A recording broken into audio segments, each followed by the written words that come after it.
ఓం ఓం శ్రీకృష్ణాయ నమః. జై గురుదేవ్. వసుదేవసుతం దేవం కంసచాణూరమర్దనం దేవకీ పరమానందం కృష్ణం వందే జగద్గురుం. అతసీ పుష్పసంకాశం హారనూపురశోభితం రత్నకంకణకేయూరం కృష్ణం వందే జగద్గురుం. ఉత్ఫుల్లపద్మపత్రాక్షం నీలజీమూతసన్నిభం యాదవానాం శిరోరత్నం కృష్ణం వందే జగద్గురుం. మందారగంధసంయుక్తం చారుహాసం చతుర్భుజం బరిః పింఛావచూడాంగం కృష్ణం వందే జగద్గురుం. కుటిలాలకసంయుక్తం పూర్ణచంద్రనిభాననం విలసత్కుండలధరం దేవం కృష్ణం వందే జగద్గురుం. గోపికానాం కుశద్వన్వా కుంకుమాంకితవక్షసం శ్రీనికేతం మహేశ్వాసం కృష్ణం వందే జగద్గురుం. రుక్మిణీకేళి సంయుక్తం పీతాంబరసుశోభితం అవాప్తతులసీగంధం కృష్ణం వందే జగద్గురుం. శ్రీవత్సాంకం మహోరస్కం వనమాలా విరాజితం శంఖచక్రధరం దేవం కృష్ణం వందే జగద్గురుం. కృష్ణాష్టకమిదం పుణ్యం ప్రాతరుద్ధాయ యః పఠేత్ కోటిజన్మకృతం పాపం స్మరణేన వినశ్యతి. జై గురుదేవండి అందరికీ. ఈరోజు మనం శ్రీమదాంధ్ర మహాభారతంలో ఆది పర్వము తృతీయాశ్వాసంలో ఉన్నాము. ఇక్కడ మూడో భాగంలోకి వెళ్తున్నాం. మనం నిన్నటి వరకు వేదవ్యాసుడి జననం గురించి తెలుసుకోబోతున్నాము. అందులో భాగంగా ఉపరిచరుడు వసువు అయినటువంటి ఆ రాజు యొక్క కథను తెలుసుకున్నాం. ఆయన నుంచి ఎలాగా మత్స్యగంధి పుట్టింది అనేది తెలుసుకున్నాం. ఆ మత్స్యగంధి దాశరాజుకి కూతురుగా దత్త తీసుకుంటారు. ఆ తర్వాత ఇక ముందుకు ఏం జరుగుతుందో చూద్దాం. ఆమె యమునా నదిని నడుపుతూ ఉంటుంది. యమునా నది మీద పడవను నడుపుతూ ఉంటుంది దాటడానికి. ఇక ఈరోజు ముందుకెళ్తే 36 పద్యం. గతమదమత్సరుండు త్రిజగద్వినుతుండు వశిష్ఠ పౌత్రుడు ఉన్నతమతి శక్తి పుత్రుడ ఘనాశన ఘోర తపోధనుండు సూరతుడై తీర్థయాత్ర చనువాడు పరాశరుడన్మునీంద్రుడయ్యతి పదలోదరింగనియనయ్యమునా నది యోడరేవునన్. తాత్పర్యం: మదమాత్సర్యాలు లేని సాధుశీలి, ముల్లోకాల చేత పొగడ్తలనందుకున్నవాడు, విశాల హృదయుడు, పాపాలను నశింపచేసే మహాతపస్సంపన్నుడు, వ్రతనిష్ఠ కలవాడు, వశిష్ఠుడికి పౌత్రుడు, శక్తి మహామునికి పుత్రుడు అయిన పరాశరుడనే పేరు కల ఆ మునీంద్రుడు తీర్థయాత్రకు వెళుతూ యమునా నది ఓడరేవులో ఆ మత్స్యగంధిని చూశాడు. ఈయనకి పరాశరుడు ఎవరు అంటే వశిష్ఠ మహాముని కొడుకైనటువంటి శక్తి అనే మహాముని ఉంటాడు. వశిష్ఠ మహాముని కొడుకు శక్తి, ఆ శక్తి మునికి పుట్టినటువంటి వాడు ఈ పరాశరుడు. మహాముని, మహాతపస్సంపన్నుడు, మదము మాత్సర్యము లేనటువంటి సాధుశీలి, పాపరహితుడు, విశాల హృదయుడు అన్నమాట. ఈయన పాపాలను కూడా నశింపచేసేటువంటి తపస్సంపన్నుడు. ఇక ఈ పరాశరుడనే మునీంద్రుడు ఈయన తీర్థయాత్రకు వెళుతూ యమునా నది యొక్క ఓడరేవులో ఆ మత్స్యగంధిని చూశాడట. విశేషం: పరాశరుడి పుత్రుడే వ్యాస భగవానుడు. వ్యాస మహర్షి వంశవృక్షం ఇది. వ్యాసం వశిష్ఠనప్తారం శక్తే పౌత్రమ కల్మషం పరాశరాత్మజం వందే శుకతాతం తపోనిధిం.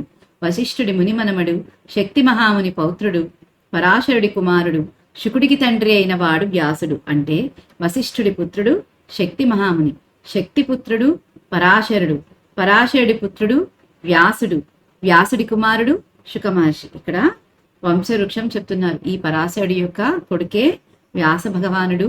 ఈ వ్యాస మహర్షి యొక్క వంశవృక్షం ఇది. ఏంటి అంటే వశిష్ఠుడి యొక్క మనుమడు ఎవరు? వ్యాస మహాముని, శక్తి మహాముని పౌత్రుడు. అంటే శక్తి మహామునికి మనుమడవుతాడు, పరాశరుడికి కొడుకు అవుతాడు. అంటే వశిష్ఠుడికి ముని మనమడు, శక్తి మహామునికి మనుమడు, పరాశరుడికి కొడుకు, శుక మహర్షికి తండ్రి అవుతాడు వ్యాసుడు. 37 వచనం: ఇట్లే కతంబ ఏక వస్త్రయ్యోడనెక్కవచ్చు వారి నిరీక్షించుచున్న సత్యవతింజూచి యామునివరండు దాని అందు మదన పరవశుండై దాని జన్మంబు తన దివ్య జ్ఞానంబున నెరింగి అయ్యోడ ఎక్కి దానితో నక్కట జనిచని. తాత్పర్యం: ఇట్లా ఒంటరిగా ఒకే వస్త్రం ధరించినదై ఓడనెక్కేందుకు వచ్చే వారి కోసం వేచి ఉన్న మత్స్యగంధిని పరాశరుడు చూచి మోహించి తన దివ్య జ్ఞానం చేత ఆమె జన్మ వృత్తాంతాన్ని గ్రహించి ఆమెతో పాటు పోయి ఇక ఈయన ఆవిడ్ని చూశాడు. ఆవిడ ఏకవస్త్రం అంటే చీర కట్టుకొనుంది అని అర్థం అనమాట. ఆ చీర కట్టుకున్న ఆవిడ్ని చూశాడు. ఆమె ఏం చేస్తుంది? ఓడనెక్కి వెయిట్ చేస్తూ ఉంది. అంటే వేచి ఉందనమాట. ఎవరు వస్తారు, బాటసారులు ఎవరు దాటడానికి వస్తారు, వాళ్ళని తీసుకెళ్లి అవతల ఒడ్డుకు చేరుస్తే వస్తాము అనేసి. సరే, ఆమె అలా వేచి చూస్తుంటే ఈయన అక్కడికి వెళ్ళి ఆమెను చూసి పరవశించి ఆ తన దీర్ఘదృష్టి తోటి దివ్య జ్ఞానంతో ఆమె యొక్క జన్మ వృత్తాంతమంతా తెలుసుకుంటాడు. ఇక ఆమెతో పాటు ఆ ఓడనెక్కుతాడు. 38 చపలాక్షి చూపుల చాట్పున కెడమెచ్చు జిక్కని చనుగవ జీరగోరు నన్నువ కౌదీగ యందంబు మది నిలుపు జగన చక్రంబుపై జలుపు దృష్టి అభిలాషమేర్పడునట్లుండగా బలుకు వేడ్కతో మరు మాట వినగదివురు నతిఘన లజ్జావనతయగున కన్య పైబడి లజ్జయు బాపబకడగు నెంత శాంతులయ్యు నెంత జితేంద్రియులయ్యు గడు వివిక్తమైన చోట సతుల గోష్ఠి చిత్త జలన ముందుదు రెందుగాము శక్తి నోర్వగలరె జనులు. తాత్పర్యం: పరాశరుడు మత్స్యగంధి నేత్ర సౌందర్యాన్ని చూచి మనసులో మెచ్చుకున్నాడు. ఆమె చనుదోయిని నఖక్షతం చేయగోరాడు. ఆమె సన్నటి నడుము సొగసును మనస్సులో నిలుపుకున్నాడు. ఆమె జగన ప్రదేశమందే దృష్టి నిలుపుకున్నాడు. తన కోరిక వెల్లడి అయ్యేటట్లుగా మాటలాడాడు. ఆమె ప్రత్యుత్తరాన్ని వినేందుకు ఉవ్విళ్ళూరాడు. మిక్కుటమైన సిగ్గుతోనున్న ఆ కన్య మీద పడి ఆమె లజ్జను బాపేందుకు ప్రయత్నించాడు. ఎంత శాంతులైనా, ఎంత జితేంద్రియులైనా ఏకాంత స్థలంలో స్త్రీల కూటమి తటస్థిస్తే చిత్తచాంచల్యానికి లోనవుతారు. మన్మథుని బలాన్ని ఓర్వగల జనులున్నారా? లేరనుట. అంటే ఇక్కడ ఏం చెప్తున్నారు ఈ తాత్పర్యంలో? పరాశరుడు ఆమె అందానికి ఫిదా అయిపోతాడు. అదే కదా హిందీలో ఒక వర్డ్ ఉంటుంది, మొత్తం తల మునకలైపోతాడు అనమాట. ఇక ఆమె మీదే తన దృష్టిని నిలుపుకొని ఆమెతో తన కోరికను వెల్లడి చేస్తూ ఆమెతో మాట్లాడతాడు. ఇక ఆమె జవాబు కోసం నిరీక్షిస్తాడు. ఆమెమో చాలా సిగ్గుతో ఉంది. ఆ కన్య ఎంత ప్రశాంతులైనా సరే, ఎంత జితేంద్రియులు అంటే ఎన్ని ఇంద్రియాలను జయించినా కూడా ఏకాంత స్థలంలో స్త్రీలు ఉంటే వాళ్ళు ఆ మునులందరూ, అంటే ఆ మునులందరూ అని కాదు, కొంతమంది చిత్త చాంచల్యానికి లోనవుతారు. మన్మధుడి యొక్క బలాన్ని ఓర్వలే, అంటే మన్మధుడి యొక్క బలం ఎలాంటిది అంటే దాన్ని తట్టుకోలేరు ఎవరు కూడా అని చెప్పి చెప్తున్నారు ఇక్కడ. విశేషం: సామాన్యం చేత విశేషం సమర్థింపబడింది కాబట్టి అలంకారం అర్థాంతర విన్యాసం అని అభిప్రాయం. లక్షణం: సమర్థనీయ శార్థస్య కావ్యలింగం సమర్థనం. 39 ఇట్లు విగత లజ్జా పరవశుండై మునివరుండు దనయభిప్రాయం బక్కన్యక కెరిగించిన నదియును దీని కొడంబడని వాడు నా కలిగి ఇమ్ముని శాపం బిచ్చునోయని వెరచి ఇట్లనియే. ఇది వచనమండి.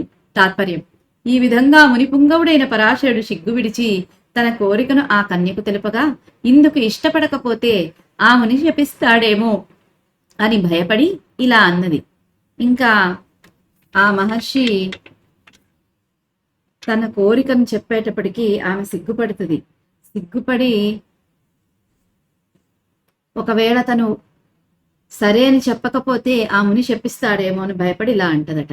40 తనువుని మీనొల్పవల్చు జాలరిదాననట్లునుగాక ఏననఘ కన్యకావ్రతమంతరించిన నెట్లు మజ్జనకు నింటికి బోవనేత్తు ప్రసాద బుద్ధియునర్పు సన్ముని గణోత్తమ నాకు దోష విముక్తి ఎట్లగునట్లుగాన్.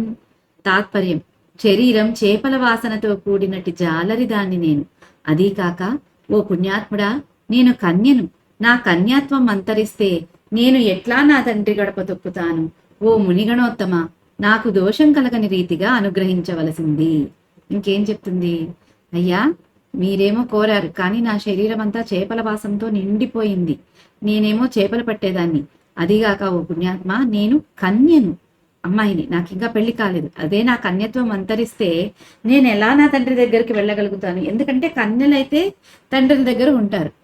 కన్యత్వం పోతే తండ్రి దగ్గర ఉండడానికి ఉండదు కదా. పెళ్లి అయిన తర్వాత భర్త దగ్గరే ఉంటారు ఆడవాళ్ళు. కాబట్టి అదే చెప్తుందనమాట. నా తండ్రి గడప ఎలా తొక్కుతాను అని అంటుంది. ఎందుకంటే ఈయనేమో మునిపుంగవుడు, చెప్పేసి చేసేసి వెళ్ళిపోతాడు ఈయన. ఆ తర్వాత ఎలా బతుకుద్దామా అదే అంటది. అందుకని ఓ మునిగుణోత్తమ, నాకు దోషం కలగకోకుండా, నా కన్యత్వం పోకుండా అనుగ్రహించు అని అంటది అనమాట. 41 వచనం. అనిన నమ్ముని వరుండు గరంబు సంతోషించి నాకు నిష్టంబు చేసిన దాన నీ కన్యాత్వంబు దూషితంబుగా దోడకు మనిదానికి వరంబిచ్చి నీవు వసురాజవశి వీర్యంబునంబుట్టిన దానవు గాని సూతకుల ప్రసూతవు కావని చెప్పి దాని శరీర సౌగంధ్యంబు యోజనంబునంగోల జనులకు నేర్పడునట్లుగా ప్రసాదించిన నది గంధవతి అనియు యోజన గంధి అనియు బరగి తత్ప్రసాదంబుననేక దివ్యాంబరాభరణ భూషితయునై యమునా నదీ ద్వీపంబున నోడ చేర్చి.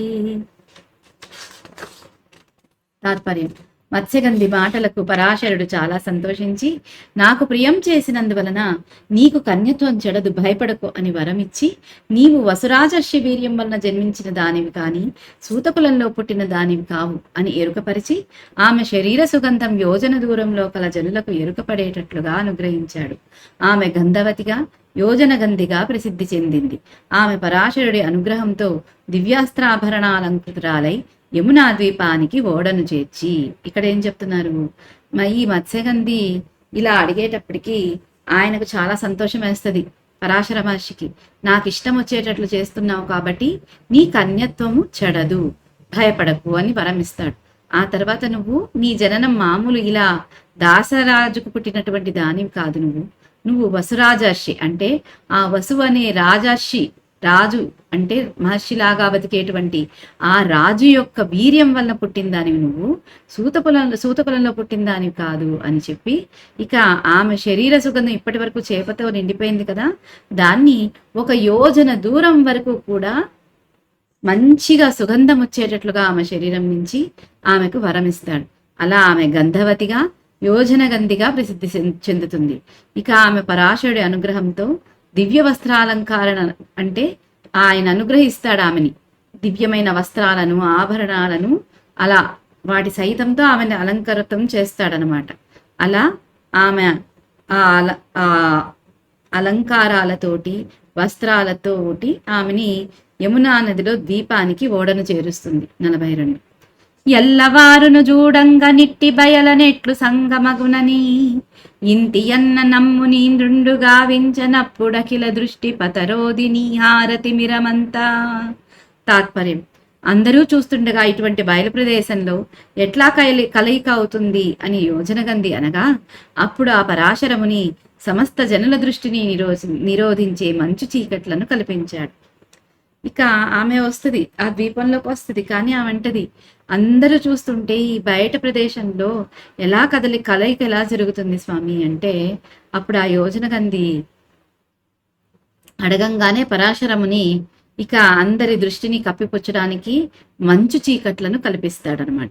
43 శ్రీ వేదవ్యాసముని ఇంద్రుని అవతారం. పరమేష్టి కల్పుడగున పరాశరు సమాగమమున భరమగుణైకాభరణకు ననవద్య మనోహరమూర్తికి సత్యవతికి నమ్ముని శక్తిన్. తాత్పర్యం: బ్రహ్మ సమానుడైన పరాశర మహర్షి సంగమంతో సుగుణాభరణకు నిర్దోషం మనోహరం అయిన రూపం కలిగిన సత్యవతికి ఆ ముని మహిమ వలన. ఇక బ్రహ్మతో సమానమైనటువంటి వాడు ఈ పరాశర మహర్షి. ఆయనతో సంగమం జరగడంతో సుగుణాల భరిణ ఎవరు? ఈ వేదవతి. వేదవతి కాదు, ఈ యోజనగంధి, ఈ మత్స్యగంధి. ఇక ఈమె దోషం లేనటువంటిది, మనోహరమైన రూపం కలిగినటువంటి ఆ సత్యవతికి ఆ ముని మహిమ వలన ఏమవుతుందో చూద్దాం. 44 సద్యో గర్భంబున నహి మద్యుతి తేజుండు వేదమయుడఖిల మునీంద్రాద్యుడు వేదవ్యాసుండు జ్ఞానంబుతోడనుదితుండయ్యన్. తాత్పర్యం: ఆ సత్యవతికి తత్కాల గర్భమందు సూర్య సన్నిభుడు వేదమయుడు ఆదిముని అయినటువంటి వేదవ్యాసుడు జ్ఞానవంతుడై అవతరించాడు.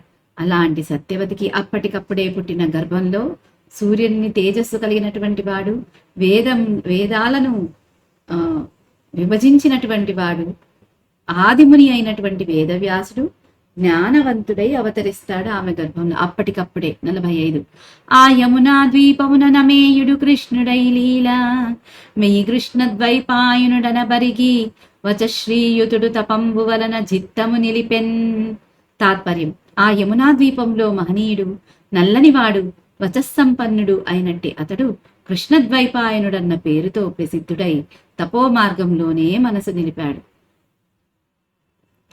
ఇక యమునా ద్వీపంలో ఉన్నటువంటి ఆ మహనీయుడు ఎలాంటి వాడు? నల్లని రంగువాడు, ఎంతో మంచి వాక్కు కలిగినటువంటి వాడైనటువంటి ఆ కృష్ణద్వైపాయనుడు. ఎందుకంటే నల్లటి రంగులో ఉంటాడు కాబట్టి అనే పేరుతో ప్రసిద్ధుడై తపస్సు అనే మార్గంలో తన మనసును నిలుపుతాడు. విశేషం: కృష్ణద్వైపాయనుడు అంటే నల్లనైన యమునా నది యొక్క ద్వీపాన్ని జన్మస్థానంగా కలవాడు. ద్వైపాయనుడు అంటే ద్వీపములో పుట్టినటువంటి వాడు అనర్థం.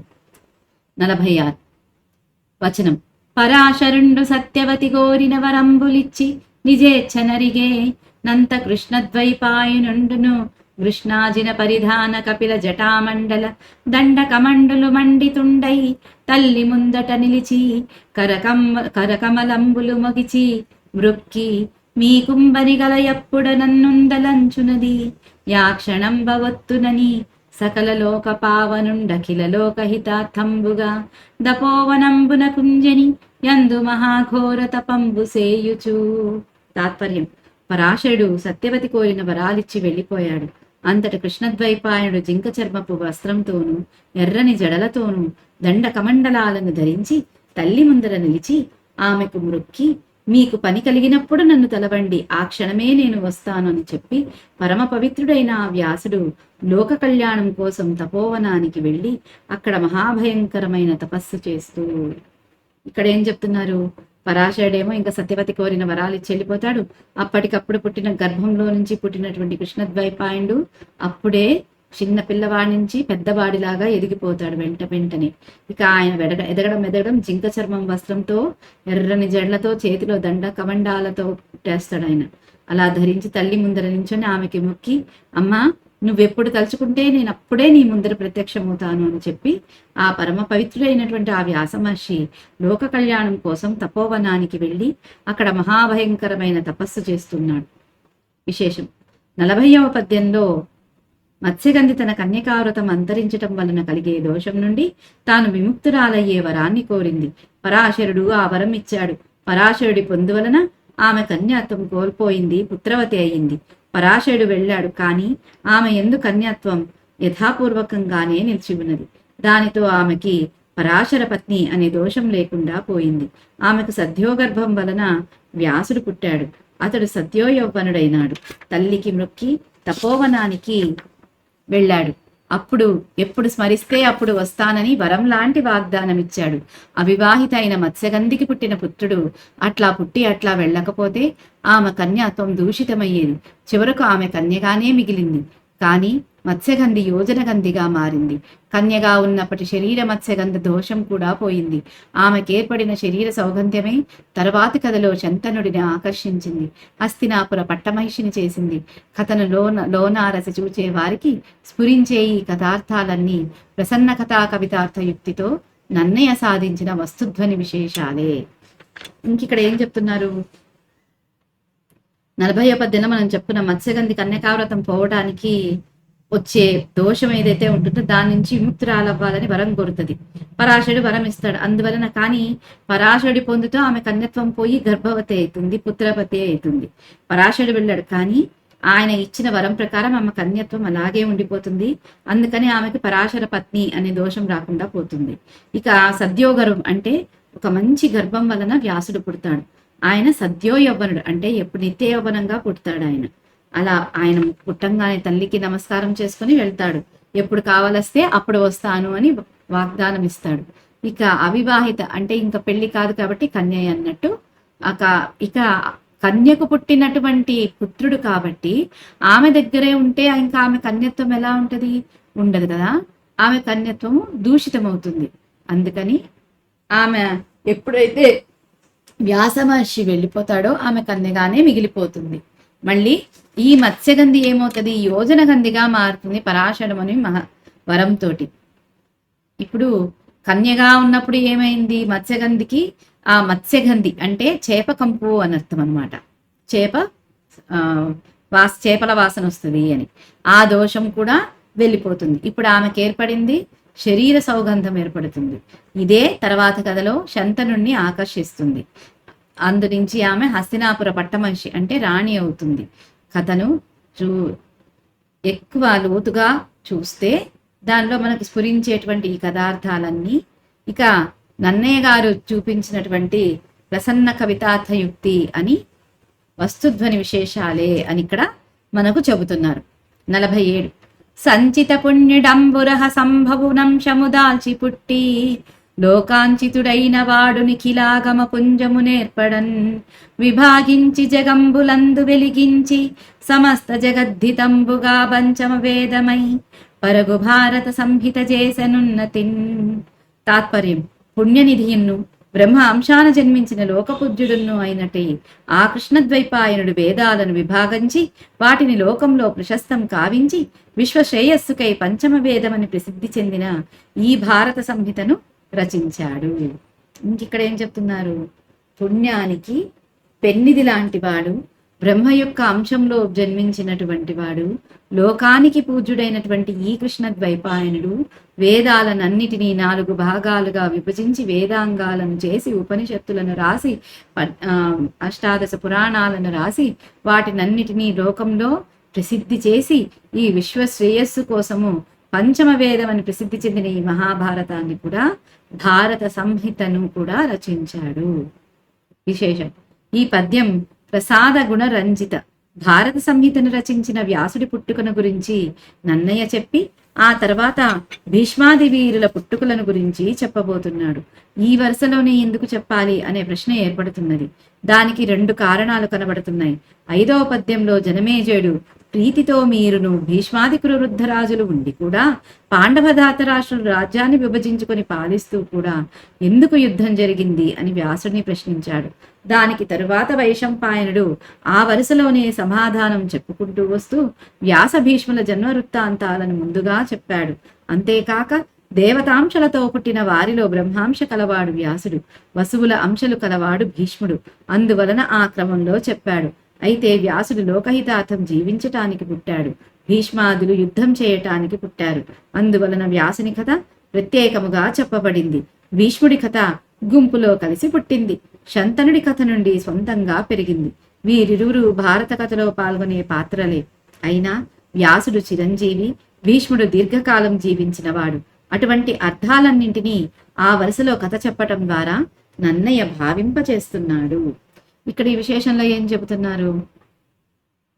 ఇక్కడ ఈ భారత సంహితను రాసినటువంటి ఆ వ్యాసుడి పుట్టుక గురించి ఫస్ట్ నన్నయ్య చెప్తాడు. ఎందుకు అంటే జనమేజయుడు ఏమడుగుతాడు? అప్పుడు మీరు ఇష్టంగా వ్యాసుడిని ఏమడుగుతాడు? భీష్మాది కురువృద్ధ రాజులు ఉన్నా కూడా పాండవ ధాతరాష్ట్రుల రాజ్యాన్ని విభజన చేసుకొని పాలిస్తూ కూడా ఎందుకు ఇంత యుద్ధం జరిగింది అని వ్యాసుడిని అడుగుతాడు. కాబట్టి అందుకని వైశంపాయనుడు కూడా ఆ ప్రశ్నకు సమాధానంగాని అదే వరుసలో సమాధానం చెప్పుకుంటూ వ్యాసుడి యొక్క భీష్ముడి యొక్క జన్మ వృత్తాంతాలను ముందుగా చెప్తాడు. ఎందుకు అంటే దేవతాంశలతో పుట్టిన వారిలో బ్రహ్మ అంశతో పుట్టినటువంటి వాడు వ్యాసుడు, వసువుల అంశతో పుట్టినటువంటి వాడు భీష్ముడు. అందుకని అదే క్రమంలో చెప్తాడు. అయితే వ్యాసుడు లోకహితం కోసం పుట్టినటువంటి వాడు, భీష్మాదులందరూ యుద్ధం చేయడానికి పుట్టినటువంటి వాళ్ళు. కాబట్టి వ్యాసుడి కథ ప్రత్యేకంగా చెప్పబడింది అని చెప్తున్నారు. ఇక భీష్ముడి కథ గుంపులో కలిసి పుట్టింది అని చెప్తున్నారు. ఇక శంతనుడి కథ నుంచి సొంతంగా పెరుగుతుంది భీష్ముడి కథ. వీళ్ళ ఇద్దరు కూడా భారత కథలో ఉండే పాత్రలే అని. అయినా సరే వ్యాసుడు చిరంజీవి, భీష్ముడు దీర్ఘకాలం జీవించినటువంటి వాడు అని ఇవన్నీ కూడా వరుసలో చెప్పటం ద్వారా నన్నయ్య మనకు తెలియజేస్తున్నాడు అని చెప్తున్నారు. వచనం 48. భీష్మాది వీరుల దేవదానవాదుల యంశంబుల వలన పుట్టుట. మరియు వచనమండిది. మరియు దేవదైత్య దానవ ముని యక్ష పక్షి గంధర్వాదుల యంశావతారంబులు దాల్చి భీష్మాది మహావీరులు భారత యుద్ధంబు సేయననేకులు పుట్టిరి. వారల కొలందియరింగి చెప్పననేక కాలం వనేక సహస్రముఖంబుల వారికైనా నలవిగాదని నవిని జనమేజయుండు వైశంపాయునకిట్లనియే. తాత్పర్యం అంతేకాదు, దేవతలు, రాక్షసులు, మునులు, యక్షులు, పక్షులు, గంధర్వులు మొదలైన అంశాలతో భీష్ముడు మొదలైన మహావీరులు భారత యుద్ధం చేయటానికి అనేకులు పుట్టారు. వారి వారి బలాబలాలు తెలిసి చెప్పటానికి పెక్కువేల ముఖాలు కలవారు కూడా చాలా కాలం చెప్పినా సాధ్యం కాదు అనగా విని జనమేజయుడు వైశంపాయనుడితో ఇలా అన్నాడు. ఇక ఇక్కడ ఏం చెప్తున్నారు తాత్పర్యంలో? అంతేకాదు, ఇక దేవతలు, రాక్షసులు, యక్షులు, పక్షులు, గంధర్వులు ఇక మొదలైనటువంటి వాళ్ళ అంశాలతో ఎవరెవరో ఎంతో మంది పుడతారు. భీష్ముడు ఇంకా మహావీరులందరూ ఈ భారత యుద్ధం చేయటానికే అనేక మంది పుడతారు. వాళ్ళ బలాబలాలు తెలిసి చెప్పటానికి వేల ముఖాలు కలిగి ఉన్నటువంటి వాళ్ళు కూడా చెప్పడానికి ఎంత కాలం చెప్పినా చాలదది. అంటే అప్పుడు జనమేజయుడు వైశంపాయనితో ఇలా అంటాడట. అంటే ఏంటి అర్థం? ఎంతో మంది మహావీరులు పుట్టారు, ఎంతో మంది అంశలతోటి.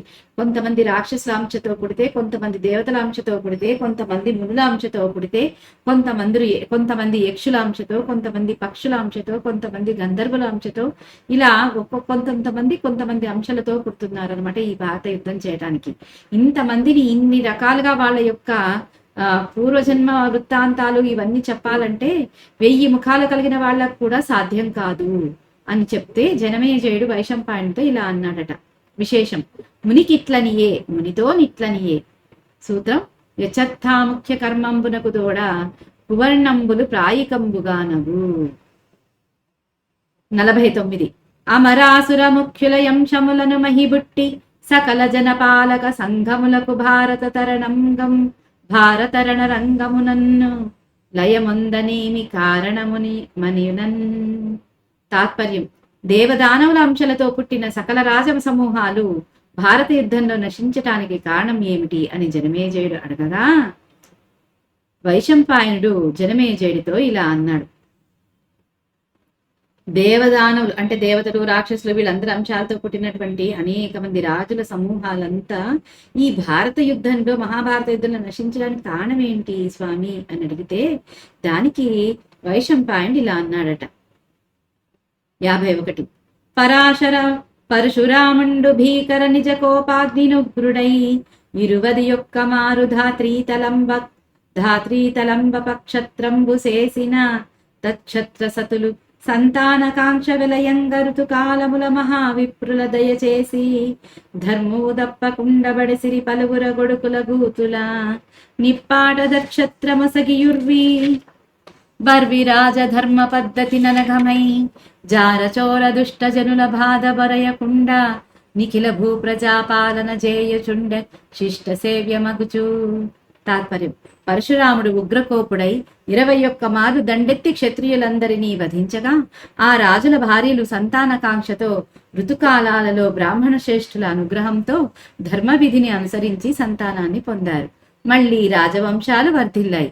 అట్లా జన్మించిన రాజులు ధర్మ మార్గాన్ని విడువక జారచోర దుష్టజనాల బాధ ప్రజలకు కలగకుండా భూమిని పాపరహితంగా పరిపాలించారు. వారి పాలన శిష్టసేవ్యమై ఉన్నది. ఇక్కడేమవుతుంది, ఇక్కడేం చెప్తున్నారు, పరశురాముడు తన తల్లిని తండ్రిని వధించారు అన్న కోపంతో, క్షత్రియులందరినీ ఉగ్ర కోపంతో 21 సార్లు ఈ భూమండలం అంతా దండెత్తి ఉన్న క్షత్రియులందరినీ చంపేస్తారు, ఆయన వధించేస్తారు. ఆ చేశాక ఆ రాజుల భార్యలందరూ పాపము వాళ్ళకి సంతానం కావాలనే కోరికతో ఋతుకాలాల్లో బ్రాహ్మణులలో శ్రేష్ఠులున్న వారితో వాళ్ళ యొక్క అనుగ్రహంతో ధర్మాన్ని అనుసరించి సంతానాన్ని పొందుతారు వాళ్ళతోటి. దాంతో మళ్ళీ రాజవంశాలు వర్ధిల్లుతాయన్నమాట. అట్లా పుట్టినటువంటి రాజులు ధర్మ మార్గాన్ని విడవకుండా ఏమంటారు, దొంగల నుంచి, జారుల నుంచి, దుష్టుల నుంచి కూడా ప్రజలకు బాధలు కలగకుండా భూమిని పాపము లేకోకుండా పరిపాలించారట వాళ్ళు. వాళ్ళ పాలన అప్పుడు మంచిగా ఉనిందట. విశేషం, రాజధర్మ పద్ధతి ననగమై అనే చోట రాజధర్మ పతనీతి విడువక అనే పాఠాంతరం ఉంది. 52 వచనం.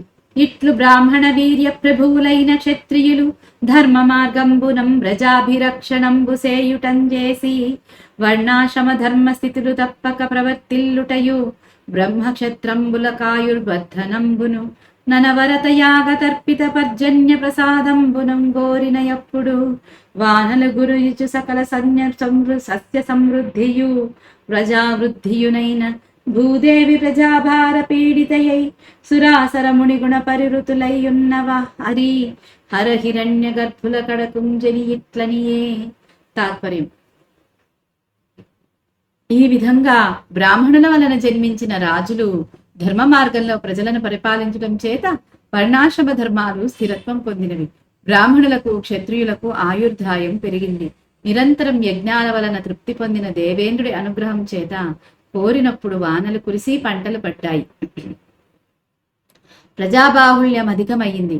భూదేవి ప్రజాభారాన్ని సహించలేక బ్రహ్మ విష్ణు మహేశ్వరుల వద్దకు వెళ్లి ఇట్లా పలికింది. ఇలా బ్రాహ్మణుల నుంచి పుట్టినటువంటి రాజులు ధర్మ మార్గంలో ప్రజలను పరిపాలించడంతో ఏమవుతుంది, వర్ణాశ్రమ ధర్మాలు స్థిరత్వాన్ని పొందాయి. ఇక బ్రాహ్మణులకు క్షత్రియులకు ఆయుష్ పెరిగింది. ఇక నిరంతరం యజ్ఞాలు చేస్తుండడంతో దేవేంద్రుడి అనుగ్రహం వాళ్లకు దొరికి వాళ్ళు కోరినప్పుడు వానలు కురిసి పంటలు చక్కగా పండాయి. దాంతో ప్రజలు బాగా పెరిగారన్నమాట. ఇక దాంతో భూదేవి ప్రజాభారాన్ని మోయలేకపోతుంది. మోయలేక త్రిమూర్తుల దగ్గరకు వెళ్ళి ఇలా పలికిందట. 53 భూరి ప్రజా నిరంతర భారము దాల్చుటిది కరము భారము దయతో మీరి భారమునకు ప్రతికారము గావించి నన్నుగా ఉండని తాత్పర్యం, అధికమైన జనబాహుళ్య భారాన్ని మోయటం నాకు మిక్కిలి భారమవుతున్నది. దయతో మీరే ఈ భారానికి తగిన ప్రతిక్రియ చేసి నన్ను రక్షించండి అని భూదేవి పలుకగా ఇంకా ఆమె చెప్పిందనమాట. అధికమైపోయింది ప్రజల యొక్క సృష్టి, ప్రజలందరూ ఎక్కువైపోయారు, జనాభా ఎక్కువైపోయిందయ్యా స్వామి, నాకు చాలా కష్టం అవుతుంది ఇంతమంది జనాభాను మొయ్యాలంటే. కాబట్టి మీరే ఈ భారానికి ఎలా చేయాలో నాకు భారం తగ్గించే భారం మీదే అని చెప్పి రక్షించండి అని చెప్పి భూదేవి పలుకుతుందనమాట. 54 వనజాసను ననుమతమున వనరుహనా భుండు వాసవ ప్రముఖ సుపర్వనికాయాం శంభులతో ధనరగ బుట్టించెనుర్విధనయం షమ్మున్. తాత్పర్యం, బ్రహ్మదేవుడి సమ్మతితో విష్ణుదేవుడు ఇంద్రాది దేవతల అంశలతో తన అంశ అతిశయించేటట్లుగా భూమిపై జన్మింపజేశాడు. ఇక బ్రహ్మదేవుడి అనుమతితో ఇక విష్ణువు ఏం చేస్తాడు, ఇంద్రుడు తదితర దేవతల యొక్క అంశాలతో తన అంశ ఎక్కువ ఉండేటట్లు భూమిపైన జన్మింపచేస్తాడు వాళ్ళని. విశేషం, భూభారాన్ని తొలగించటానికి దేవతల అంశాలతో తన అంశంతో భూమి మీద వీరులను సృష్టించిన వాడు బ్రహ్మ కాదు, విష్ణువు. ఇది పురాణాలలో వర్ణించే సర్గ ప్రతిసర్గాల వంటిది కాదు. భారతేతిహాసంలో పుట్టిన దైవాసురాంశ సంభూతులు విష్ణు సంకల్పం వలన పుట్టినవారు. కురుక్షేత్ర యుద్ధంలో తాము సంఘర్షణ పడి అందులో అపార ప్రజానష్టం కలిగించి భూభారం తగ్గించటం వారి ఆశయం. ఇక భూభారాన్ని తగ్గించడానికి దేవతల అంశాలతో తన అంశంతో భూమి మీద వీరులను సృష్టించింది బ్రహ్మ కాదు, ఇక్కడ శ్రీ మహావిష్ణువు. ఇది పురాణాల్లో వర్ణించే సర్గా ప్రతిసర్గాలు వంటివి కాదు. ఇది భారతం అనే ఇతిహాసంలో పుట్టినటువంటి దేవతల అసురుల అసురుల యొక్క అంశాలతో పుట్టినటువంటి వాళ్ళు ఎలా పుట్టారు? విష్ణువు యొక్క సంకల్పంతో పుట్టారు వాళ్ళందరూ. ఈ కురుక్షేత్ర సంగ్రామంలో వాళ్ళు తలపడి అందులో అపారమైనటువంటి ప్రజానష్టం కలిగించి భూభారాన్ని తగ్గించడమే వాళ్ళ ఆశయం అని చెప్తున్నారు ఇక్కడ. 55 దితిసుతదానవ యక్ష ప్రతతులయం శముల బుట్టి ప్రజలకు విహితాహితులగుచుండిరనేకులు జితకాశులు ధరణిపతులు శిశుపాలాదుల్. తాత్పర్యం: దైత్య దానవ యక్షుల అంశలతో పెక్కుమంది శిశుపాలాది జయగర్వితులైన రాజులు జన్మించి ప్రజలకు హితులుగాను అహితులుగాను ఉన్నారు. ఇంకేం చెప్తున్నారు? దేవతల, రాక్షసుల, యక్షుల అంశాలతో ఎంతో మంది ఎలాగ పుట్టారు అంటే శిశుపాలుడు, చేదిరాజు వీళ్ళందరూ ఉంటారు కదా. ఇలాంటి అంటే జయంతో గర్వితులైనటువంటి రాజులు పుట్టి ప్రజలకు కొంతమంది మంచి చేస్తే కొంతమంది అపకారంగా చేసి ఉన్నారన్నమాట.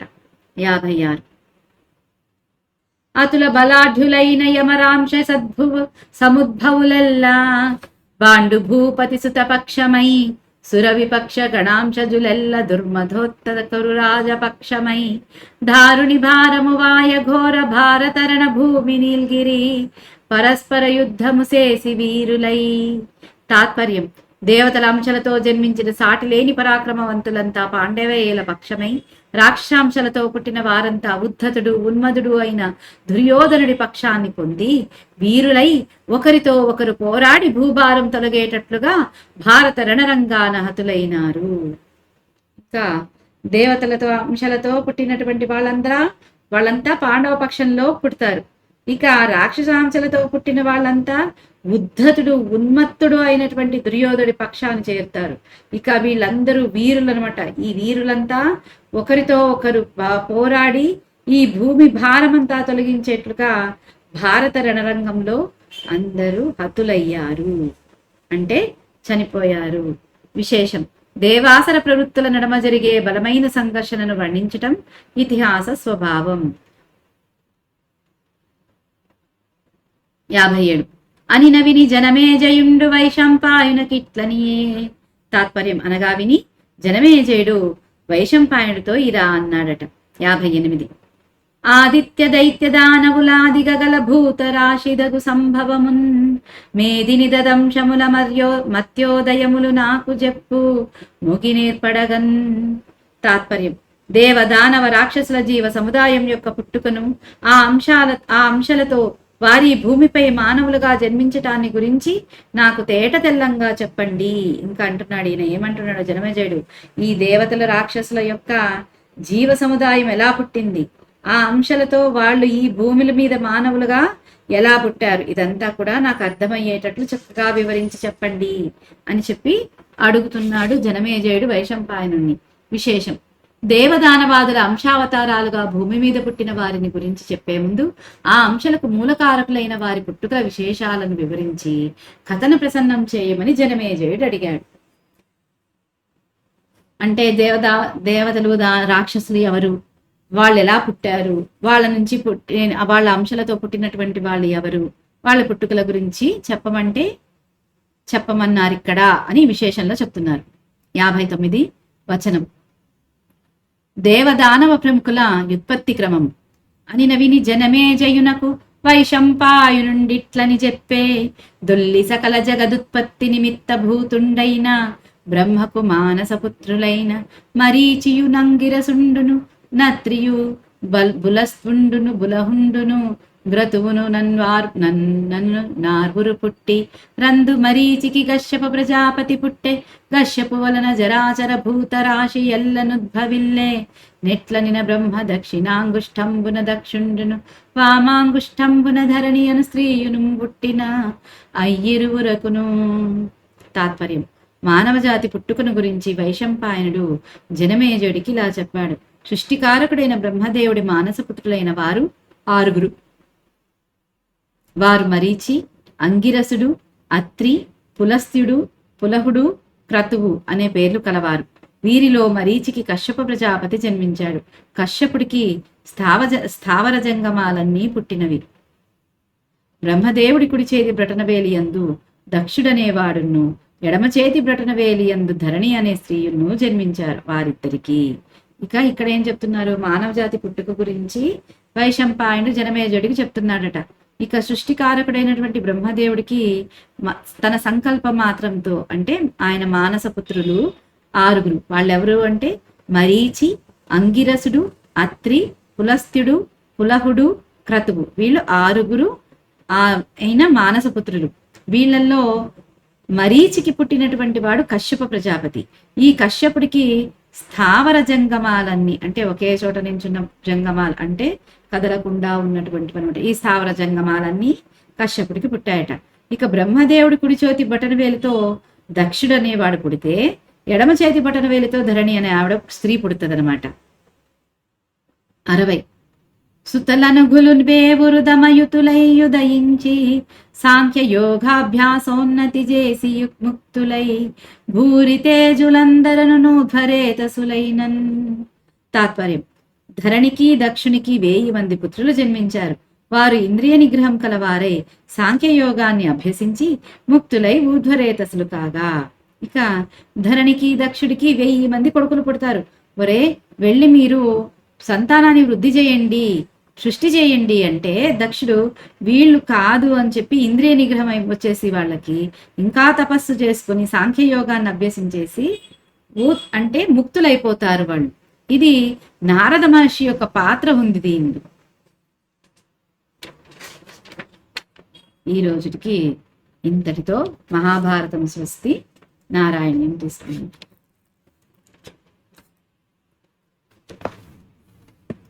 ఈ రోజు నారాయణ్యం ఎవరు చదువుతారు? 51వ దశకం 4 and 5. 5 and 6. 5 and 6. ఓం శ్రీ హరి ప్రమాదత ప్రవిశతి పన్నగోదరం క్వతత్తనౌ పశుపకులే సవాత్సకే విదన్నిదం త్వమపి విశేషిత ప్రభో. వివేషిత ప్రభో విదన్నిదం త్వమపి వివేషిత ప్రభో సృహుజ్జనం విశరణమాశు రక్షితుం. బాజర్గాబణి స్వామి ఈ విధంగా గోపబాలురు తమ తమ ఆవుదూడలతో కలిసి పొరపాటున కొండ చిలువ యొక్క నోటిలో ప్రవేశించిరి. అప్పుడు వారి శరీరములు తాపమునకు లోనైనవి. ప్రభు, నీ స్నేహితుల యొక్క దుస్థితి నీకు తెలిసినది. కొండ చిలువ ప్రమాదకారి అని నీ వెరుంగుదువు. అయినను వేరే రక్షకులెవ్వరునూ లేని నీ మిత్రులను వెంటనే రక్షించుటకై నీవును అందు ప్రవేశించితివి. ఇంకా చెప్తున్నాడు నానబట్ట తిరువారు స్వామి. ఈ రకంగా గోపబాలురు అందరూ కూడా వాళ్ళ ఆవుల్ని దూడలతో సహా పొరపాట్లో కొండ చిలువ నోట్లో వెళ్ళిపోతారు. అప్పుడు వాళ్ళ శరీరాలు తాపానికి అంటే వేడికి లోనవుతాయి. ఎందుకంటే కొండ చిలువ నీటిలో వేడి ఎక్కువ ఉంటది కదండి, ఉష్ణం ఎక్కువ ఉంటది. ఆ తాపానికి తట్టుకోలేక అల్లాడిపోతారనమాట వాళ్ళు. ఇంకా స్వామి, నీ మిత్రుల యొక్క దుస్థితి నీకు అర్థమైపోయింది. కొండ చిలువ ప్రమాదకరము అని నీకు తెలుసు. ఇంకా వేరే ఎవ్వరూ రక్షణ చేసేవాళ్ళు లేరు కాబట్టి నువ్వే నీ స్నేహితులను రక్షించటానికి నువ్వు కూడా దాని నోట్లో అగాసుడి నోట్లో ప్రవేశించావు అని చెప్పారు ఇక్కడ.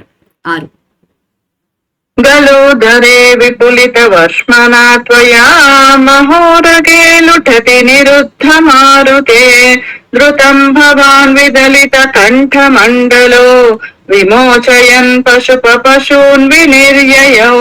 బాగా చదివాని. ప్రభు, నీవు ఆ అజగరము యొక్క గొంతులో ప్రవేశించి నీ శరీరమును చాలా పెంచితివి. అందువలన ఆ సర్పము ఊపిరి ఆడక భూమిపై పొరలసాగినది. అప్పుడు నీవు వెంటనే ఆ దుష్ట సర్పం యొక్క నోటిని చీల్చి ఆ బాలులను ఆవు దూడలను బయటకు తెచ్చి కాపాడితివి. ఇంకా స్వామి, ఆ కొండ చిలువ గొంతులో నువ్వు వెళ్ళిపోయి నీ శరీరాన్ని పెంచేసేటప్పటికి ఆ సర్పం ఇంకా ఏమవుతుంది, గొంతులో ఫుల్ అడ్డం పడిపోతే ఏమైపోతుంది, తట్టుకోలేక గాలి లేక అటు ఇటు పొరలిపోతుంది, దొర్లుతుంది అనమాట. దొర్లేటప్పటికి ఇక తన స్నేహితులకు కష్టం అవుతుందని స్వామి వెంటనే ఆ చెడ్డ సర్పం నోటిని 2 చేతులతో ఇలా పర్రం చీల్చి పాడేసి ఆ పిల్లల్ని ఆ తర్వాత ఆవు దూడల్ని అందరినీ బయటకు తీసుకొచ్చి నువ్వు కాపాడావు తండ్రి అని చెప్పి చెప్తున్నారు ఇక్కడ నారాయణ భట్టతిరి వారు. ఈ రోజుటికి ఇంతటితో స్వస్తి. ఓం శ్రీ కృష్ణాయ నమః. జయ గురుదేవ్. యదక్షరపదభ్రష్టం మాత్రాహీనం తు యద్భవేత్ తత్సర్వం క్షమ్యతాం దేవ నారాయణ నమోస్తుతే. విసర్గబిందు మాత్రాణి పదపాదాక్షరాణి చ న్యూనాని చాతిరిక్తాని క్షమస్వ పురుషోత్తమ. అన్యథా శరణం నాస్తి త్వమేవ శరణం మమ. తస్మాత్ కారుణ్య భావేన రక్ష రక్ష జనార్దన. లోకా సమస్తా సుఖినో భవంతు. లోకా సమస్తా సుఖినో భవంతు. లోకా సమస్తా సుఖినో భవంతు. ఓం శాంతి శాంతి శాంతి. సర్వం శ్రీ శ్రీ సద్గురు చరణారవిందార్పణమస్తు. జై గురుదేవ్.